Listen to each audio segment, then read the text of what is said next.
So within the NBA, sometimes the hierarchy is very interesting because there is a little bit of confusion. For example, the Golden State Warriors, Stephen Curry obviously is the most talented, but Draymond Green, make no mistake about it, he does set the tone for that team, especially being the glue to the offense, as well as having everyone on a string on defense. Now, when it comes to the New York Knicks, Karl-Anthony Towns for sure, pound for pound, is the most talented player on the team, but Jalen Brunson mentally is much better equipped of taking on all the pressures of being the captain in New York. Not only does he have a killer poker face, but he also stays consistent even in pressurized moments. Again, the hierarchy is kind of whack, and when we start tossing money on top of it, you look at guys like OG Anunoby being the second highest paid guy on the team, he doesn't necessarily share the same burden as Karl-Anthony Towns and Jalen Brunson. But right here in this segment, we're going to get some great insight from J.R. Smith of some of the dynamics between the two and possible beef. Our guy J.R. Smith speaks with a lot of assurance when it comes to the dynamics between the two, but he sat down with former Knicks players Theo Pinson, Raymond Felton, and even Queens native, fresh out of Elmhurst, Charlie Villanova. You guys check it out, and every once in a while, I'll check in. Yeah, you pick the Knicks. You say, I know I'm from New York. You know, you get that whole spiel. You know how you do. I'm Queens. I think we all did pick the Knicks. I feel like you might be right. You might be right. For the Knicks to come out the East, though, what has to change?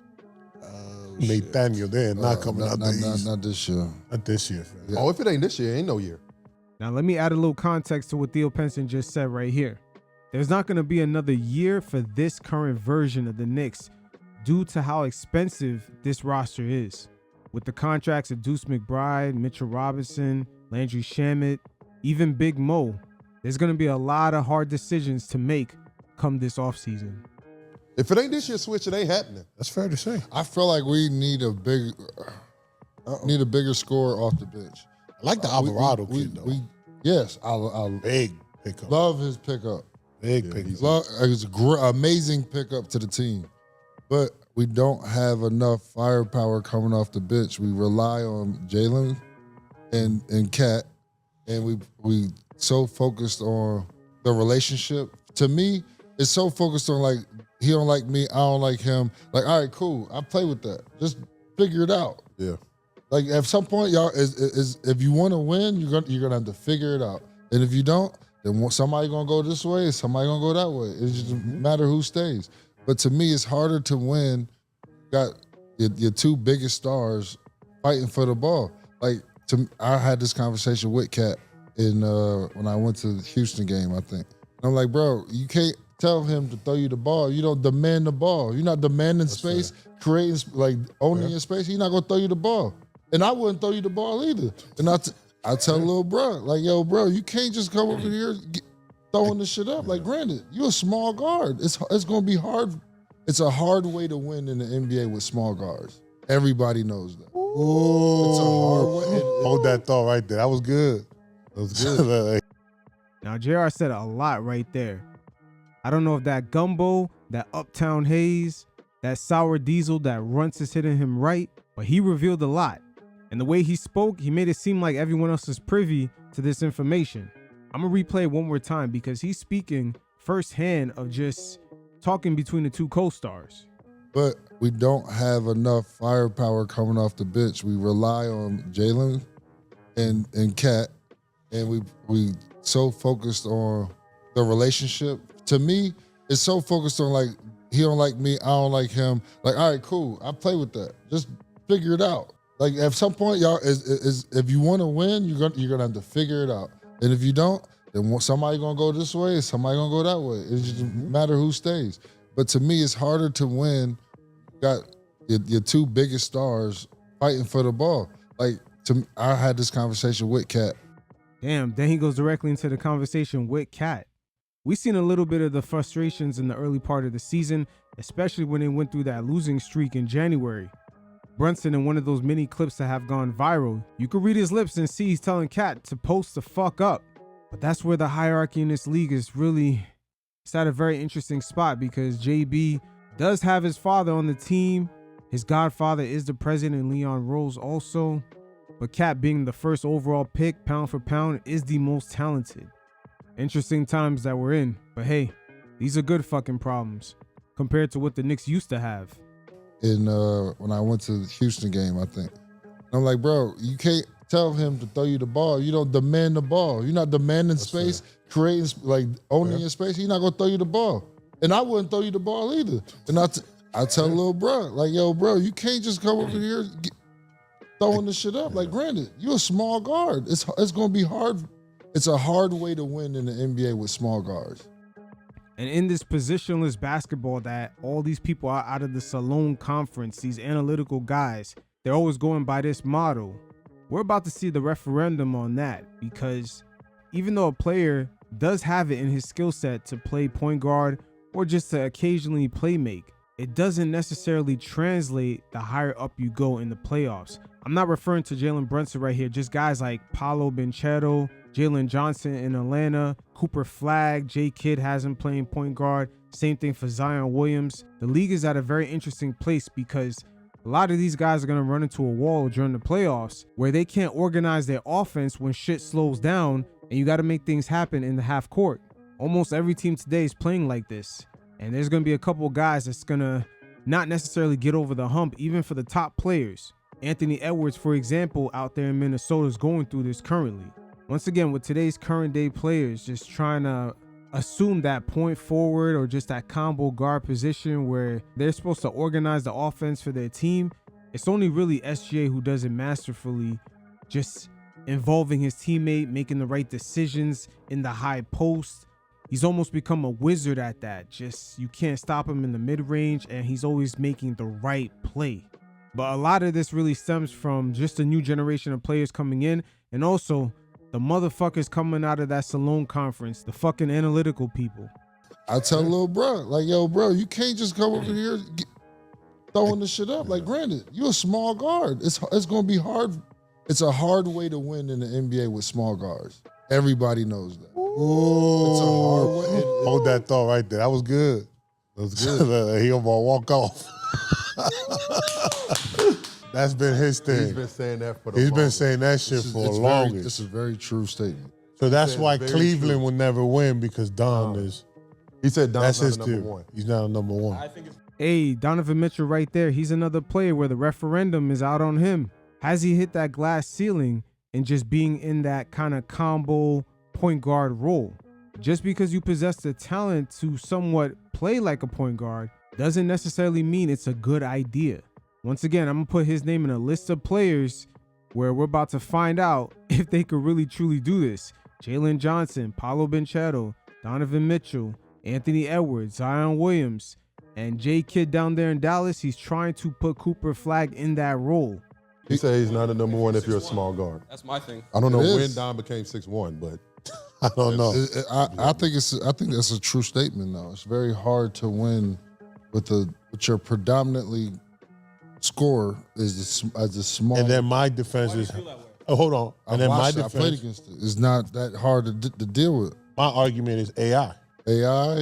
They didn't win, but he went to the finals Right. with AI being the number one.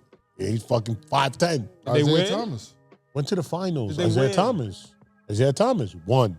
There's two anomalies. There's Isaiah Thomas, two outliers. Isaiah Thomas I'm and Steph talking. Curry. You talking about the OG Isaiah Thomas? Yeah. I'm talking Yeah. about you talking Boston about- Isaiah.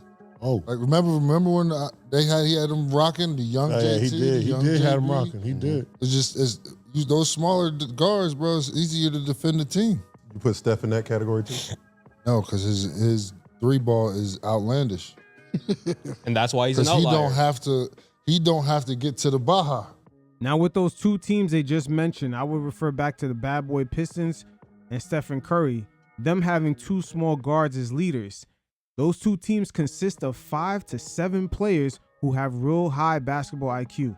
Do not get that fucked up. You can shoot that shit from the parking lot. Yeah, that's a fact. Shoot that bitch from the Baja. For sure. Heard you.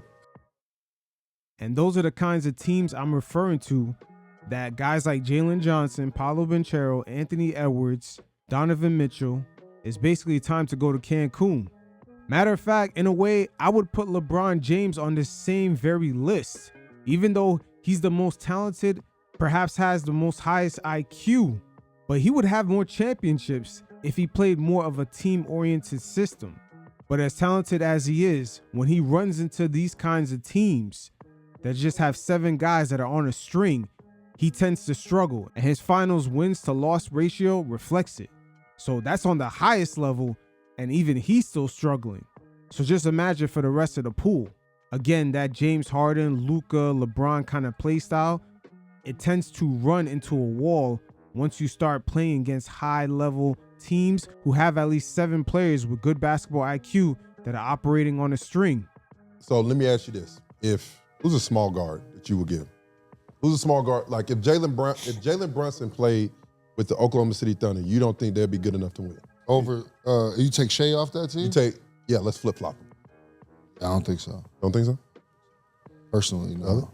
I would have to agree in that what if question. Only reason is because SGA plays defense as well as his other wing teammates, guys like Lou Dort, Alex Caruso, and it showed in that NBA Finals series against the Pacers in Game 4. That defense he played in the third quarter is the only reason his team didn't go down 3-1, because he couldn't hit a shot to save his life until the fourth quarter started. So let's not overlook his two-way player ability. I don't think so. Don't think so? Personally, no. If Don is on that team. I don't think so. So the Knicks will never win if Brunson is their point guard. Is that what you say?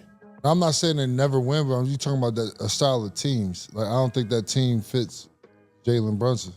The team that's constructive now don't fit. Well, shit, damn sure not with the Knicks. It's too much because to me, in order to have somebody like that, you have to have wild shooters around so you can space the floor so he can play the one-on-one game that he play. Because he's looking for mismatches. All he do is run off the pick. Y'all switch? All right, bet. It's me and you go. Oh, come off this side. Oh, y'all switch? All right, me and you go.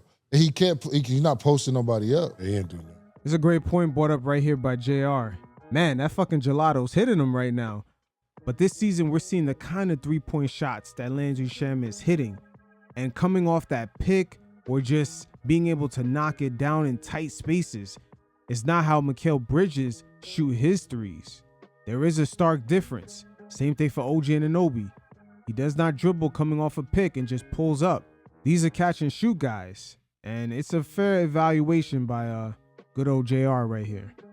But that's why I say OKC, I personally, just the way OKC plays, they play off straight matchups and spacing. Yes. That's what these guys, these small guards do now. That's what they're brilliant at. Like Shea is not a point guard. No, he's a scoring guard. Yes. Right? So if I take Donovan Mitchell, who's a scorer, and you have him go against matchups, I think it's the same thing, in my opinion. So what do you think James is? I think James is a point guard, in my opinion. Really? Yes. I think he's very cerebral and can see the floor better than a lot of point guards today, in my opinion. Like Halliburton, him, Trae Young, Cade. Trae Young is another one, small guard. Yeah, he don't play a lick. Not a lick of defense. And that's where a lot of the people coming out of that Salone conference, the analytical guys, kind of run into a wall with this whole positionless basketball. They tend to refer to it being positionless on the offensive end, but never talk about defense. The defense. It is atrocious. And it's to the point where you can't even put him on a 4 because he's super tiny. So Tony Parker, even with Luka, you can put him on a 4, and then he can't. That nigga's just gonna be in a dunker. Tony Parker. So with Tony Parker a small guard? No. Yeah, Tim but Duncan's shit. the number one, bro. I was about to say, Well, he's Tim not the Duncan number was one the option. I got one. Yeah. Chauncey Billups. Big shot was tough. Big shot was tough. He was number one. That team got it done by committee, though. Yeah, It wasn't So like he was one number person. one, though. I don't know, bro. I want to say she averaged the most of that team. She did. She Start or- typing. No, She- Rip. I already Start know. typing, huh? Rip averaged Rip averaged 21.4. Rip. Chauncey averaged 21. Rip Okay. is 6'5". Fair. What 6'5", did she 6'6"? average? 16, 18? 17, 18, if I remember correct. Now that team is a perfect example to compare to this year's Knicks team. Because yes, Jalen Brunson is the captain. He is supposed to hit the big shot at the end.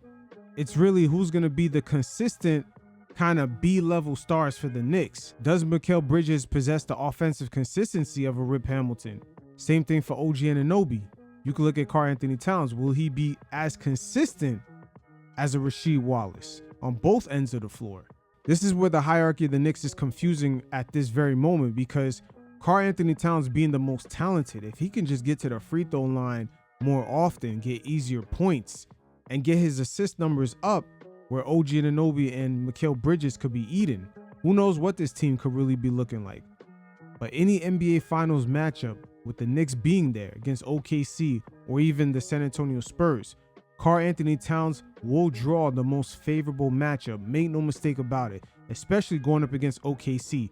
Brunson is going to get eaten up by all those fucking wing players, Lou Dort, Alex Caruso, Cason Wallace, the list goes on and on. They have a number of guys to keep throwing at Brunson where they're going to wear him down the same way the Pacers did last season in that Eastern Conference Finals. So it's going to be up to Karl Anthony Towns with the more favorable matchup, with that team being so fucking small, to completely dominate. Yeah, That team was really by committee. That committee was crazy. Crazy.